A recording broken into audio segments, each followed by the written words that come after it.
Indeks pembangunan pemuda di Sumatera Selatan masih rendah.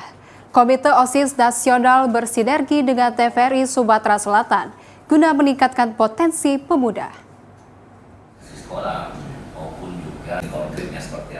Data dari Badan Perencanaan Pembangunan Nasional Bappenas tahun 2018, Indeks Pembangunan Pemuda di Provinsi Sumatera Selatan berada di peringkat 29 dari seluruh provinsi di Indonesia, yakni dengan nilai 49,17.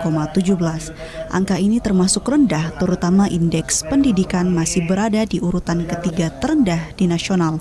Untuk itu, Komite OSIS Nasional berupaya meningkatkan indeks pembangunan pemuda di Sumatera Selatan dengan menjalin sinergi bersama TVRI Sumatera Selatan.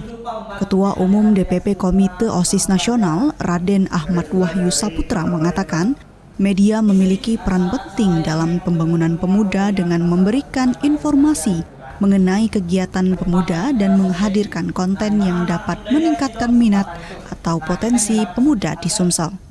Jadi memang kami berharap kepada pemerintah Provinsi Sumatera Selatan, terutama Dinas Pemuda dan Olahraga, lebih meningkatkan lagi pengembangan minat, bakat, serta potensi yang dimiliki oleh pemuda yang ada di Provinsi Sumatera Selatan. Baik itu dari sarananya, fasilitasnya, peningkatan SDM-nya, sehingga anak-anak muda di Sumatera Selatan itu lebih baik lagi ke depan.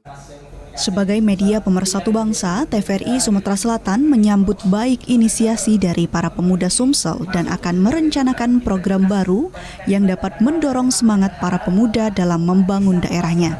Tim Liputan TVRI Sumsel melaporkan.